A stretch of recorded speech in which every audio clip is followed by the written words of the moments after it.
अस्सलाम वालेकुम ख़वातीन हज़रात, मैं हूं आपका मेज़बान सुमैर। तो आज के नए प्रोग्राम में हम आपको खुशामदीद कहते हैं। दोस्तों, आज भी हमारे पास बहुत ज़बरदस्त किस्म के अपडेट्स हैं, बहुत ज़बरदस्त किस्म की ख़बरें हैं। लेकिन सबसे पहले हम बात करेंगे अलीना आमिर के बारे में। अलीना आमिर ने अपनी बर्थडे मनाई और ये सोच कर लोगों के सामने अपनी बर्थडे की कुछ वीडियोज़ रखी कि लोग मेरे कपड़ों की तारीफ़ करेंगे, मेरी तारीफ़ करेंगे, मुझे मुबारकबाद देंगे, लोग खुश होंगे कि अलीना आमिर की बर्थडे देखी, बहुत मज़ा आया। लेकिन वो बर्थडे देखने के बाद लोगों ने उनको बहुत ज़्यादा ट्रोल किया, लोगों ने उनकी बहुत ज़्यादा इंसल्ट की, बहुत बुरा भला कहा। क्यों? उनकी ड्रेसिंग देखकर। वो एक अलग बात है, ड्रेसिंग पर तो हमेशा उन पर तनकीद होती रहती है, बातें होती रहती है। लेकिन अब की बार जो तनकीद हुई वो उनकी उम्र को लेकर। उन्होंने कहा कि मेरी 22वीं बर्थडे है। अब ये 22वीं बर्थडे बस लोगों ने सुनना था या फिर केक पे देखना था। उसके बाद कमेंट में ये लाइन लग गई कि भाई कहाँ से लगती हो 22 की, तुम तो 32 की लगती हो। कुछ लोगों ने लिखा कि अगर तुम 22 की हो फिर तो मैं 12 साल की हूँ, लड़कियों ने लिखा, ठीक है। और फिर कुछ ने लिखा कि अगर ये 22 की है तो फिर तो मैं पैदा ही नहीं हुई। फिर कुछ लोगों ने लिखा कि 22 का तो सिर्फ इसका मुंह है। हद है यार, मतलब जितनी वो खूबसूरत है, अगर आप जेलसी से हट कर देखें, कुछ लोग लिखेंगे तुसी तो अपनी ठरक चाड़ रहे हो। नहीं, मैं ठरक नहीं चाड़ता यार। लेकिन अगर आप देखें तो यार वो खूबसूरत तो है ना। आप उनके नैनक्श देखें, आप उनकी फिजिक देखें, यार फिजिक किधर और ना चले जाना यार। एक तो मुझे हैरत होती है ना, कुछ लोगों के दिमाग फौरन यूं करके ना उधर निकल जाते हैं। जिस तरह से वो मोइन अख्तर साहब नहीं कहते, माफ़ करना यार, थोड़ा इधर उधर निकल जाता हूँ। खैर, अगर उनकी फिजिक, उनकी खूबसूरती को देखा जाए तो यार वो नेचुरल खूबसूरत है, ठीक है।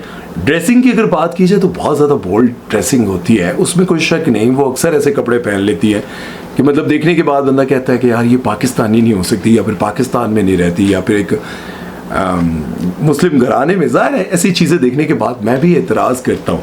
लेकिन अगर आप एज के हवाले से देखा जाए, मैं समझता हूँ कि यार 22 की होंगी, ज़्यादा से ज़्यादा 24 की हो सकती हैं, लेकिन इससे ज़्यादा की नहीं है। कुछ लोगों ने लिखा कि कम से कम 40 की लगती हैं।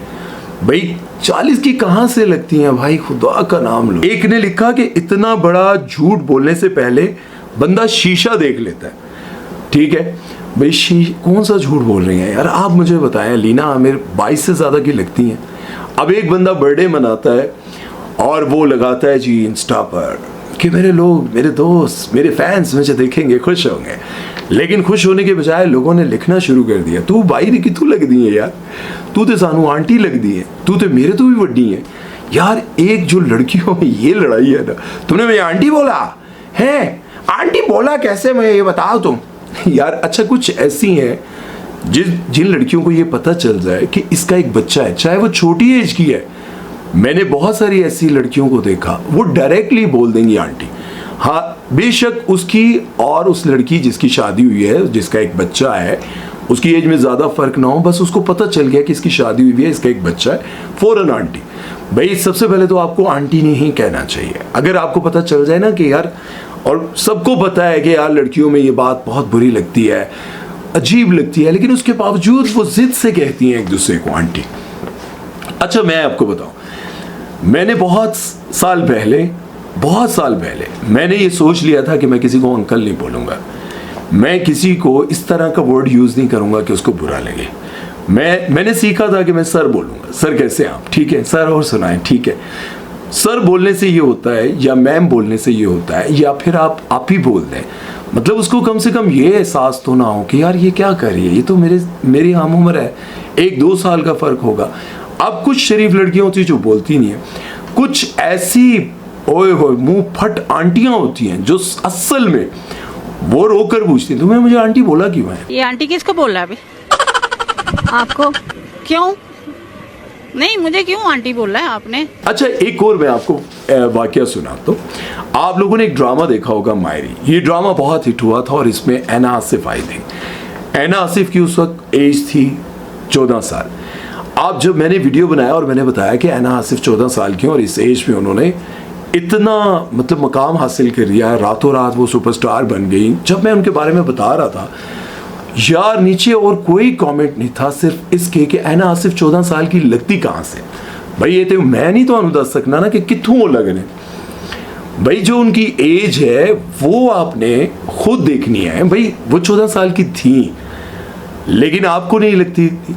उस पर आकर उन्होंने बड़ा दुखी अंदाज में आसिफ ने कहा कि भाई देखे मेरी एज 14 साल है, लेकिन लोगों ने मतलब उन्होंने जिक्र किया कि मुझ पर जिन्होंने प्रोग्राम किए, जिन्होंने मुझ पर वीडियोस बनाई, उन लोगों के कमेंट्स में या फिर मेरे जाकर डीएम में मेरे वीडियो के कमेंट्स में लोगों ने इतनी इंसल्ट की, इतना बुरा भला कहा कि तुम 14 की कहाँ से लगती हो। भाई नहीं लगती तो आपको प्रॉब्लम क्या है?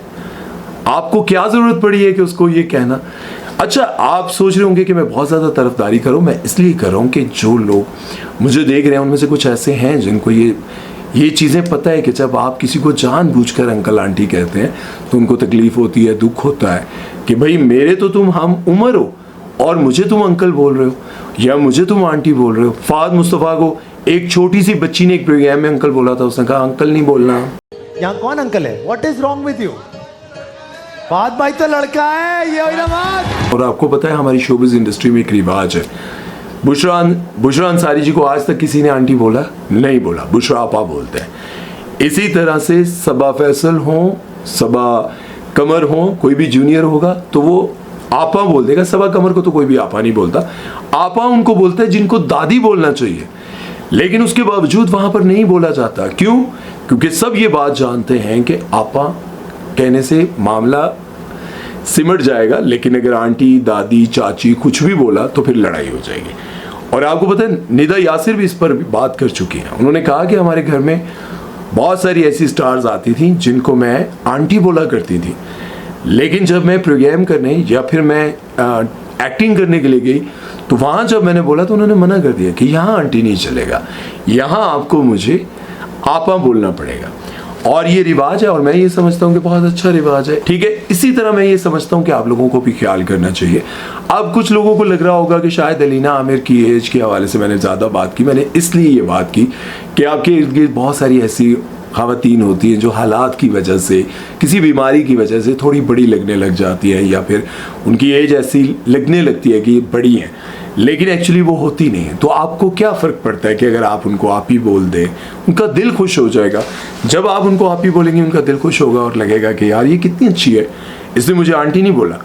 वो आपको प्यार से बेटा बोलेगी, वो आपको प्यार से कहेंगी कि मतलब आपको लाड करेंगी यार। लेकिन आप पहले ही बोल दें आंटी, ओके कि यार ये मेरी हम उम्र है, देखो मुझ पर ये वक्त आया। तो इसलिए मैं कहता हूँ कि किसी का आंटी कहकर दिल ना दुखाएं, क्योंकि ये बहुत टची मामला है, वाकई दिल को लगता है। इस बारे में अब आप लोगों की क्या राय है कमेंट सेक्शन में ज़रूर बताइएगा। चलते हैं नेक्स्ट खबर की तरफ और बात करते हैं जी डकी भाई के बारे में। डकी भाई अदालत से बाहर आ रहे थे और उनसे बात की जा रही थी, लेकिन एक बात जो उन्होंने की वो सबको लगा कि उनका इशारा बिल्कुल रजबट की तरफ है। शादी के हवाले से पूछा जा रहा था, क्योंकि आप सबको पता है कि जब डकी पर मुश्किल हालात थे, बहुत ही मुश्किल हालात थे, तो अरूप जुतोई, जिनको बहुत सारे लोग गोल्ड डिगर कहते थे कि ये सिर्फ डकी के साथ इसलिए जुड़ी है क्योंकि इसको डकी का नाम, पैसा, शोहरत सब कुछ चाहिए, और जब डकी के पास ये सब कुछ नहीं रहेगा या फिर ये हासिल कर लेगी तो डकी को छोड़ देगी। लेकिन अरूप जुतोई ने ये साबित किया, हालात कैसे ही क्यों ना हो, मुश्किल से मुश्किल तरीन ही क्यों ना हो, मैंने डकी का साथ नहीं छोड़ना, वो मेरा शौहर है। और देखें उन हालात में जब मेरा ख्याल है कि ख़ानदान के मर्दों को खड़ा होना चाहिए था, लेकिन उनके लिए भी प्रॉब्लम्स थी, मुश्किलात थी, वो नहीं आ सकते थे। लेकिन डकी की वाइफ अदालत, थाना, कचहरी, टॉर्चर सेल हर जगह पर जाती रही। और इसी हवाले से कोई बात हो रही होगी तो उनसे पूछा गया शादी मर्द को कब करनी चाहिए, कैसे करनी चाहिए, तो उन्होंने कहा कि जब तक मर्द मैच्योर ना हो, जब तक शादी के लिए सिंसियर ना हो, उसको शादी करनी ही नहीं चाहिए। क्योंकि जब आप शादी करने के बाद किसी के साथ अच्छा सलूक नहीं करते, पहला इशारा उनका मर्दों की तरफ था, जब आप शादी के बाद किसी के साथ अच्छा सलूक नहीं करते तो उस लड़की की ज़िंदगी बर्बाद हो जाती है। उसके साथ साथ उन्होंने ये भी कहा कि ये जो मम्मी डैडी टाइप के लोग होते हैं ना, अपने घर के मामलात सीधा जाकर अपनी माँ को बताना, चाहे वो लड़की हो लड़का हो, लेकिन जब आप अपने घर के मामलात जाकर अपने माँ बाप को बताते हैं, चोंचले करते हैं, ये सारी चीज़ें ट्रांसफ़र करते हैं, डेटा ट्रांसफ़र करते हैं, तो आप कभी भी खुश नहीं रह सकते। शादी मर्दों का काम है, अगर आप बच्चे हैं, मैच्योर हैं, तो आप शादी ना करें जब आपने आगे निभानी नहीं है। अक्सर लड़कियाँ जो है वो अपनी अम्मी अब्बू से शेयर कर देती हैं, अक्सर लड़के अपने अम्मी अब्बू से शेयर कर देते हैं, तो ये मम्मी डैडी पना छोड़ दें। और ये 110% बिल्कुल ठीक है। आज तक मैंने उस लड़की को अपने घर में कभी खुश नहीं देखा जिसने अपने घर की लड़ाइयाँ, अपने शौहर के मामलात सारी जाकर अपनी माँ को बताई हो। जो औरत अपने माँ बाप को ये बातें जाकर बताती हैं या अपने घर वालों से ये डिस्कस करती रहती हैं सारा दिन फ़ोन पर, आप यकीन करें मैंने कभी उनको खुश नहीं देखा। अच्छा, एक और आपको बात बताऊँ, ये ज़रूरी नहीं है कि आप माँ बाप से ये बातें करें। ऐसा भी होता है कि आपकी जो सहेली होती है या आपके रिश्तेदार होते हैं या फिर आपके शौहर के जो रिश्तेदार होते हैं वो आपसे बड़ी चालाकी से पूछते हैं, अच्छा तो है ना तुम्हारे साथ?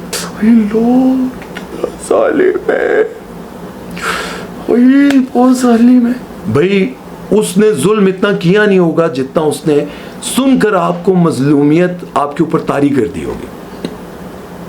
आप वो सारी बातें सुन सुनकर बिल्कुल अपने आप को मजलूम समझने लग जाते हैं और आपको लगता है कि भाई मेरे से बढ़कर मजलूम कोई नहीं। ये बात मैं आपको इसलिए समझा रहा हूँ कि बहुत सारी लड़कियां जो हैं वो अपनी बातें अपने माँ बाप से ना करें, किसी सहेली से कर देती हैं। वो सहेली जो खुद अपने घर में खुश नहीं है, वो सहेली जो अपने शौहर को खुद अपने आगे मुलाजिम बना कर रखती है, वो आपको क्या मशवरा देगी कि तुम अपने शौहर के आगे आजिज बन के रहो? नहीं, वो आपको कहेगी कि उसका हक ही नहीं बनता, उसकी जुर्रत कैसे हुई, वो होता कौन है। अच्छा, बहुत सारी लड़कियां, माज़रत के साथ ये मैं आपको बात बताने लगा और मेरा ख्याल है कि ये मुझे कर देनी चाहिए। बहुत सारी ऐसी ख़वातीन हैं जिनको उनकी सहेलियां अपने शौहर की ख्वाहिशात पूरा करने से मना करती हैं और ये कहती हैं कि अगर तुम अपने शौहर की ख्वाहिशात को पूरा करती रहोगी, जब वो तुम्हें अपने पास बुलाएगा तुम चली जाओगी, तो तुम्हारी क्या वैल्यू रह जाएगी। उसको तरसा के रखो, उसको अपने आप से दूर रखो। जब शौहर दूर होता है तो ऑटोमेटिकली उसके दिल से आपकी मोहब्बत कम होती जाती है। एक दिन ऐसा आता है कि आपके होने ना होने से उसे कोई फ़र्क नहीं पड़ता। क्यों? मियाँ बीवी एक दूसरे का लिबास है। लिबास क्यों अल्लाह ने कहा? क्योंकि जाहिर है वो एक दूसरे की ज़रूरियात पूरी करते हैं, वो ज़रूरियात जो कोई और नहीं कर सकता, जिसके लिए अल्लाह ने किसी और को जायज़ नहीं करार दिया। तो जब अल्लाह ने आपको इस तरफ रखा है कि आप मियाँ बीवी एक दूसरे का लिबास है, एक दूसरे के साथ एक हो सकते हैं, तो फिर आप जब अपनी किसी सहेली के या अपनी किसी बहन के कहने पर या अपनी माँ के कहने पर या फिर किसी उस फापा कुटनी रिश्तेदारनी ने कहने थे जो हर वक्त हाय लो तू भी करीब ना जाया कर, तू भी ये कोल ना जाया कर, उनकी बातें सुनकर जब आप अपने शौहर से दूर हो जाती हैं तो शौहर भी आपसे दूर हो जाता है। फिर वही शौहर जो टाइम पर कभी घर आया करता था वो रात को 2-2 बजे 3-3 बजे घर आता है। आपको क्या पता वो कहाँ था, आपको क्या पता वो क्या कर रहा था, आपको क्या पता आपके दूर रहने की वजह से वो किन गुनाहों में धंस चुका होगा। आपको पता है कि इंसान जब अपनी बीवी से दिल लगा कर रहता है ना, या बीवी अपने शौहर के साथ बहुत करीब रहती है, तो यकीन जाने अगर शौहर किसी गुनाह की तरफ जाता भी है ना तो उसके दिल में उसकी बीवी की हमेशा तड़प रहती है। वो कहता है कि ये मुझसे बहुत गलत हो गया। अगर बीवी को पता है तब भी ठीक, ना पता हो तब भी वो अंदर शर्मिंदा रहता है। मतलब वो इस कदर उस घुटन में रहता है कि ये मैंने क्या किया, मैंने अपनी इतनी प्यार करने वाली बीवी को धोखा दिया। और यही काम मैं शौहर को भी कहता हूँ कि किसी भी ऐसे समझाने वाले की बात पर अमल करके अपनी बीवी को अपने से दूर करते हो तो बहुत बड़ा गुनाह करते हो। उसकी भी ख्वाहिशात हैं, उसके दिल में भी प्यार है, सब कुछ है। हाँ, मेरा ख्याल, चले मैं बस इसको इतना ही कहता हूँ कि दोनों को बिल्कुल एक दूसरे का ख्याल करके रहना चाहिए। खैर, डकी का जो इशारा था वो बिल्कुल लोगों का ये कहना था कि 100% जो है वो रजब भट्ट की तरफ था। अब रजब भट्ट की तरफ था तो फिर रजब भट्ट की तरफ वैसे जो बातें थी वो लगती तो ऐसी थी। हो सकता है कि उन्होंने कहा हो कि रजब भट्ट जो है वो इतने मैच्योर नहीं है, उनको शादी करनी ही नहीं चाहिए थी, और अगर आइंदा उन्होंने शादी करनी है तो सोच समझ के करें, क्योंकि किसी भी लड़की की ज़िंदगी जो है वो उनको बर्बाद नहीं करनी चाहिए। खैर, इस पर आगे भी हम चलकर जो बात करने जा रहे हैं ना, वो खबर भी इसी से रिलेटेड है। रजब भट्ट की वालदा से किसी एंकर ने पूछा कि हमें ये सुनने को मिलता है, बल्कि आप जब ये सुनती हैं तो आपको कैसा लगता है जब लोग ये कहते हैं कि आपकी वजह से रजब का घर खराब हुआ, ईमान के साथ आप बहुत ज़्यादती करती थी, ईमान के साथ आप बहुत जुल्म करती थी, अगर आपका सलूक अच्छा होता तो वो वापस आ जाती। उन्होंने ये मिसाल दी कि मैं जिस घर में आई थी ना, जिस घर में मेरी शादी हुई थी, वहाँ पर इस तरह का किचन नहीं था, बहुत गुर्बत थी, और पता नहीं वो किस तरह का घी बता रही थी जिसको कूट कूट के पता नहीं क्या करना पड़ता था। उसके साथ साथ उन्होंने ये बताया कि मैं अपने ससुराल में सारे काम करती थी, हर तरह का काम करती थी, लेकिन मेरी बहू ईमान को पानी भी कमरे में मिलता था। आज तक उठकर उसने एक गिलास पानी तक नहीं पिया। उसके आगे पानी रखा जाता था, उसके कमरे में नाश्ता दिया जाता था, और इसमें वैसे कोई शक भी नहीं है। मैंने जितनी वीडियोस, जितने व्लॉग्स देखे उसमें यही था कि ईमान को कमरे में ही सब कुछ मिलता है, ईमान कमरे से निकलती ही नहीं है, क्योंकि ईमान जो है वो बहुत हसास है। रजब भट्ट कहा करते थे कि भाई वो बहुत ज़्यादा। अच्छा, एक और यहाँ पे मैं बात पहले करना चाहता हूँ। बहुत सारे लोग कहते हैं कि तुम कितने में बिके हो भाई, रजब भट्ट का साथ देते हो। वो खुदा दे बंदे हो, रजब भट्ट मैनू की देगा, वो तो बेचारा आप उधार ला यार वो मुझे क्या देगा? अगर उसने मुझे कुछ देना होता तो मैं ऐसे बात कर रहा होता है। और अल्लाह का शुक्र है, अल्लाह ने मुझे इतना कुछ दिया है, मुझे क्या ज़रूरत पड़ी है भाई मैं रजब भट्ट से जाकर कुछ लूँ। मैं बात इंसाफ की ये कर रहा हूँ कि देखे, अगर ऐसा होता, हालांकि ईमान ने बदतमीज़ी भी की, वॉइस मैसेजेस भी बहुत ज़्यादा वायरल हुए, और वो दादी होने के नाते अपने पोते को याद तो करती होंगी, दिल भी करता होगा मिलने को, लेकिन ना मुलाकात होती है। और ये भी सवाल किया कि जब आपको पोते की याद आती है, उन्होंने कहा पोते की याद तो आती है, वो चाहती तो बहुत सारी बातें खोल भी सकती थी कि क्या लड़ाई थी, क्या वजह थी। उन्होंने कहा कोई लड़ाई नहीं थी, वो जा रही थी, तो मैंने उसे बल्कि ये कहा ईमान जल्दी वापस आ जाना, हम उदास हो जाते हैं। लेकिन वो वापस नहीं आई। उसने कहा हाँ अम्मी मैं जल्दी आ जाऊँगी, लेकिन वापस नहीं आई। अब जाने के बाद क्या हुआ, ठीक है, ये बात तो मैं सच कहता हूँ, अगर मैंने पैसे लिए होते ना तो मैं ये बात भी कभी ना करता। रजब भट्ट के आए दिन के जो स्कैंडल्स देखने को मिलते थे, आए दिन वो कहीं ना कहीं उसकी कोई वीडियो लीक होती थी, तो वैसे बीवी का दिल दुखता है। लेकिन उस बीवी ने बगैर तलाक लिए इतना अरसा फिर इस रिश्ते को क्यों रोक के रखा? ये मौका रजब भट्ट को क्यों दिया कि रजब भट्ट तंग आकर के कि अब मैं बीवी को तलाक दे रहा हूँ। अब 2 हो चुकी हैं, तीसरी बाकी है, अभी भी अल्लाह करे कि इनका घर बस जाए। लेकिन जब घर नहीं बसाना था तो फिर तोहफे और ये चीज़ें क्यों ली? मेरा जो इख्तलाफ था वो ये था कि अगर एक शौहर आपका बुरा है, वो गलत काम करता है, बाहर जाके बहुत सारी ऐसी चीज़ें करता है, तो फिर आपका काम बनता है ना कि आप उससे अलग हो जाएं, दूर हो जाएं। लेकिन आप दूर नहीं हुई। तो खैर वो ये कहती हैं कि अब मुझे उनसे सवाल किया कि आप ये बताएं कि रजब की दूसरी शादी कब करेंगे। तो वो कहने लगी कि पहले तो अपनी पसंद से, मैंने अपनी पसंद से की, रजब को मनाया शादी के लिए, लेकिन अब मैंने अल्लाह पर छोड़ दिया, जैसे अल्लाह करेगा वैसे ही सब कुछ ठीक है। अब एक तरफ देखें, रजब भट्ट ने जो ICL करवाया, वो जो टूर्नामेंट करवाया, उसमें क्या फ़ैन फॉलोइंग थी यार, माशाल्लाह। अल्लाह ताला उनको और शोहरत दे, और उस शोहरत को देकर, उस फ़ैन फॉलोइंग को देकर मैं ये सोच रहा था कि यार ऐसी फ़ैन फॉलोइंग तो पाकिस्तान में किसी को नहीं मिली। पाकिस्तान में क्या, शायद बाहर भी किसी ऐसे यूट्यूबर को इतनी फ़ैन फॉलोइंग नहीं मिली। इसके साथ साथ मैंने एक और बात भी नोट की, मैंने पाकिस्तान के बहुत सारे मैचेस जाके स्टेडियम में देखे, बड़े बड़े स्टार्स मैंने देखे वहाँ सामने खड़े हुए, लेकिन किसी को देखकर कहीं शोर नहीं मचा जितना शोर रजब भट्ट को देखकर लोगों ने किया। तो यही तो वजह है कि मेन स्ट्रीम मीडिया उनसे बहुत ज़्यादा जेलस होता है। तो मैंने आपको बहुत क्लियरली बता दिया है कि भाई जब शोहर गलत कामों में पकड़ा जाता है ना, तो बीवी उससे प्यार नहीं करती, उसका दिल टूटता है। लेकिन बीवी जब अपने शौहर को दूर रखती है, जैसे शुएब मलिक ने और सानिया मिर्ज़ा ने एक दूसरे से ख़ुद को दूर रखा, और फिर दोनों के अफेयर चले, फिर शादी हुई, फिर ये बहुत ज़्यादा गालियाँ भी पड़ी शुएब मलिक को, उन्होंने वहीं पर खुला ले ली और अलहदगी इख्तियार कर ली। अब ये रिश्ता चल सकता था अगर ये दोनों एक दूसरे के साथ होते। जब दोनों 6 महीने के बाद मिलते हैं तो फिर क्या होना था? यही होना था ना। मेरा ख्याल है कि मियाँ बीवी को एक साथ रहना चाहिए और अपनी लड़ाइयों को आपस में डिस्कस करके ख़त्म करना चाहिए। लेकिन जब मियाँ बीवी एक दूसरे की कमज़ोरियों को नहीं समझ सकते ना, कि इसको क्या बुरा लगता है, इसको क्या अच्छा लगता है, ये खाने में क्या पसंद करता है, ये किस नेचर का है। आपने रजब भट्ट को टिकटॉक लाइव करते हुए नहीं देखा, गालियाँ निकालते हुए? आपने रजब भट्ट को टिकटॉक पर लाइव करते हुए लड़कियों के साथ गंदी बातें करते हुए नहीं देखा था? सब कुछ देखा था। उसके बावजूद आपने शादी क्यों की? ऐसे शख्स के साथ शादी नहीं करनी चाहिए थी। और आने वाले वक्त में भी मैं यही कहता हूँ कि कल को अगर मैं ये कहूँ किसी लड़की के बारे में बैठ कर के भाई उसको शादी नहीं करनी चाहिए थी। अगर आपको पता था तो अब भी लड़कियों को रजब भट्ट के साथ शादी करने से पहले सोचना चाहिए। अभी भी बहुत सारी लड़कियां हैं जो रजब भट्ट से शादी करना चाहती हैं। क्यों? उनको नहीं पता कि इसके आए दिन अफेयर्स चल रहे होते हैं, उनको नहीं पता कि ये किस तरह का बंदा है, गालियां देता है, गुस्सा भी करता है, लेकिन उसके बावजूद बहुत सारी लड़कियां शादी करना चाहती हैं। तो लड़कियों को भी ये बात समझनी चाहिए ना। खैर, इस बारे में अब आप लोगों की क्या राय है कमेंट सेक्शन में मुझे ज़रूर बताइएगा।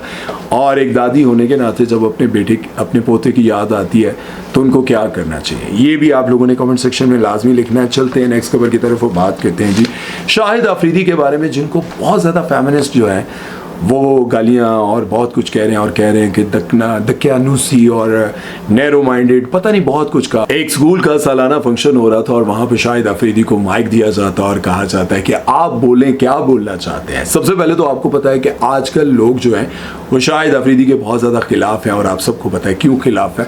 जिनको पता है वो कमेंट सेक्शन में लिखें कि लोग उनको क्यों गालियाँ देते हैं, क्यों बुरा भला कहते हैं। लेकिन अब इस वीडियो के बाद उनको इसलिए बुरा भला कहा गया, वो जो फेमिनिस्ट थे ना उन सब ने उनको बहुत कहा कि बहुत नैरो माइंडेड बंदा है भाई, दकियानूसी और पता नहीं क्या कुछ लिखा हुआ था। लेकिन वो कहा इसलिए कि उन्होंने कहा कि सबसे पहले तो बच्चियों को या बच्चों को 2.5-3 साल की उम्र में स्कूल नहीं भेजना चाहिए, ये बहुत बड़ा जुल्म है। उसके साथ साथ उन्होंने लिखा कि बच्चियां जवान भी हो जाएं, बड़ी भी हो जाएं, अपनी बच्चियों को मोबाइल जैसी बीमारी से दूर रखें। उन्होंने बताया कि मेरी 2 बच्चियों के निकाह हुए तब मैंने उनको मोबाइल दिया। बहुत सारे लोगों ने तो ये भी लिखा हुआ था कि भाई निकाह के बाद मोबाइल तो दे दिया लेकिन पूरी दुनिया में साथ घुमाते रहे, मैचेस में, कैमरे के सामने, बहुत सारी बातें लोगों ने लिखी हुई थी। लेकिन ये बात देखें, उनकी ये बात अच्छी है कि उन्होंने अपनी बेटियों को अपने साथ रखा और उनकी तरबियत की। और यही बात वो कह रहे थे कि अपनी बच्चियों की तरबियत पर गौर करें। आजकल स्कूलों में तरबियत नहीं होती, खुदा की कसम नहीं होती। तरबियत क्यों नहीं होती कि ज़्यादातर उनको ये कहा जाता है कि ये सीखो, ये कैसे होगा, 2 इजिकल फलां तो 3 इजिकल फलां, ये कैसे होगा, और ये सब कुछ कराया जा रहा होता है। मैथ में नहीं आता, अच्छा ये सब कुछ कहा जा रहा होता है, फलां के अशार पढ़ाए जा रहे होते हैं, उसकी तशरीह करवाई जा रही होती है, लेकिन तरबियत नहीं हो रही होती। अगर तरबियत हो रही होती किसी लड़की की या लड़के की, आज कभी भी लड़कियां इस तरह से डांस पार्टीज में नजर ना आती। इतनी पढ़ी लिखी लड़कियां यूनिवर्सिटीज की, कॉलेजेस की, इवन के अब स्कूल की लड़कियां डांस पार्टीज में नजर आती हैं। बहुत सारे लोग आकर दिखाते हैं, ये देखें यार सुमैर भाई, ये देखें। तो मैं कहता हूँ इस पर बनाए ना वीडियो। मैंने कहा यार ये तो किसी की पर्सनल है, मैं इस पर वीडियो क्यों बनाऊँ। ये तो किसी, आप गए वहाँ पर किसी पार्टी में, वहाँ पर आपने ये वीडियोस देखी, वहाँ पर आपने लड़कियों की वीडियोस बनाई और लाकर मुझे कहने को वीडियो बनाओ। मैं नहीं बना सकता क्योंकि ये पर्सनल है, मुझे क्या लेना देना। लेकिन मैं आपको आगाह कर रहा हूँ कि बहुत सारी लड़कियाँ अपने घर से पढ़ने के लिए निकलती हैं, अबाया पहन कर निकलती हैं, लेकिन मॉल, किसी भी शॉपिंग मॉल में देखते हैं उनके वॉशरूम में जाकर वो अबाया उतारती हैं, उसके बाद वो अबाया अपने बैग में डालती हैं और फिर ऐसी मॉडर्न होकर शॉपिंग मॉल में घूम रही होती हैं। लेना देना कुछ नहीं, सिर्फ फूड कोर्ट में जाके बैठ जाना, वहाँ से कोई ना कोई शुगर डैडी उनको देखेगा, उनके साथ वो घूमे फिरेंगी, शाम को अबाया पहन के घर वापस आ जाएंगी और यूनिफॉर्म के नीचे पैंट शर्ट, ऐसे ड्रेसिंग, ऐसी बोल्ड ड्रेसिंग उन्होंने की होती है।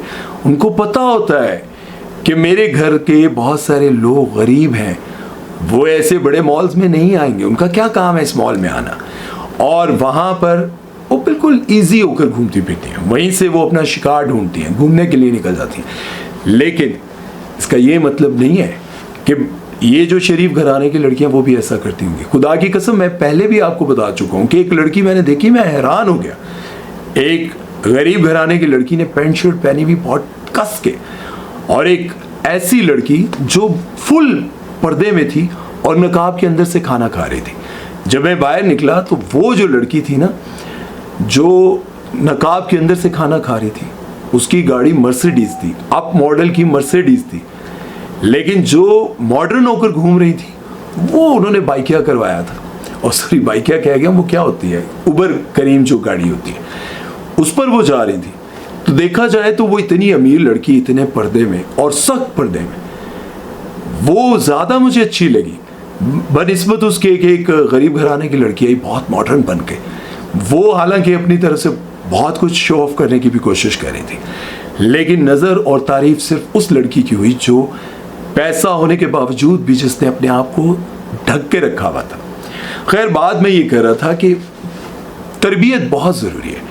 पढ़ाने पर इतना ज़ोर है, बच्चों को मारने पर इतना ज़ोर है, डांटने पर इतना ज़ोर है, ये होमवर्क नहीं किया। आज मैं देख रहा था कि मेरी बेटी आई तो कहने लगी, बाबा टीचर ने दुपट्टा उतार कर देखा कि पोनी जो है वो किस कलर की है।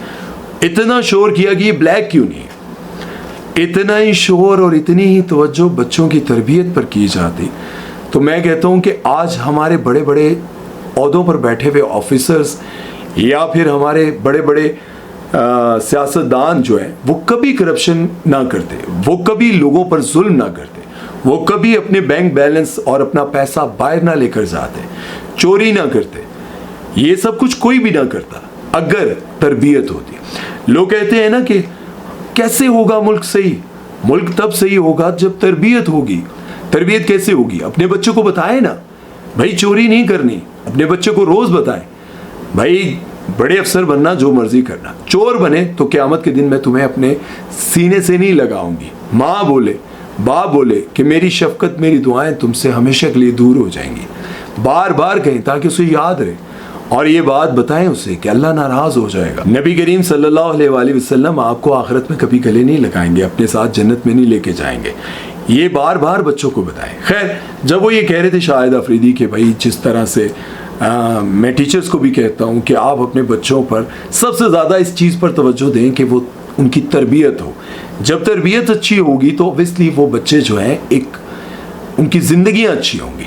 अच्छा, ये सारी बातें थी कि लोगों ने उनको दकियानूसी और बहुत कुछ कहा, लेकिन मैं ये समझता हूँ मेरे उनके साथ होंगे इख्तलाफात, उनकी 100 ऐसी बातें होंगी जिन पर मैं इख्तलाफ करता हूँ और करता रहूँगा, क्योंकि हक सच बात हर जगह पे करनी चाहिए, लेकिन बहुत सारी जगहों पर वो नहीं करते। तो तरबियत फिर ये भी होनी चाहिए कि आपको हक सच की बात करनी चाहिए, लेकिन जो बातें आपने की उससे मैं एग्री करता हूँ और मैं ये समझता हूँ कि जो बात सही करे उसका साथ देना चाहिए। बहरहाल ये थी आज तक की खबरें। उम्मीद है कि आज का ये प्रोग्राम आप लोगों को अच्छा लगा होगा। अपना बहुत सारा ख्याल रखिएगा, दुआ में याद रखिएगा। आपके कमेंट्स पढ़ता हूँ, बहुत अच्छा लगता है। खुश रहें, आबाद रहें, इसी तरह हंसते मुस्कुराते रहें। जब भी कभी परेशान हो तो कमेंट सेक्शन में ज़रूर लिखा करें, मैं आपके लिए दुआ ज़रूर करता हूँ। और जिसका भी मैं ऐसा कमेंट पढ़ता हूँ या फिर कोई अपना मामला मुझसे डिस्कस करता है इनबॉक्स में आकर या फिर मुझसे इंस्टा पर आकर कोई मैसेज करता है तो मैं सुनता हूँ और फिर अगर मेरे से कुछ हो सके तो मैं करता हूँ, वरना उनके लिए दुआ ज़रूर करता हूँ। अपना ख्याल रखिएगा, दुआ में याद रखिएगा। सुमैर चौधरी को दीजिए इजाज़त। अल्लाह हाफ़िज़।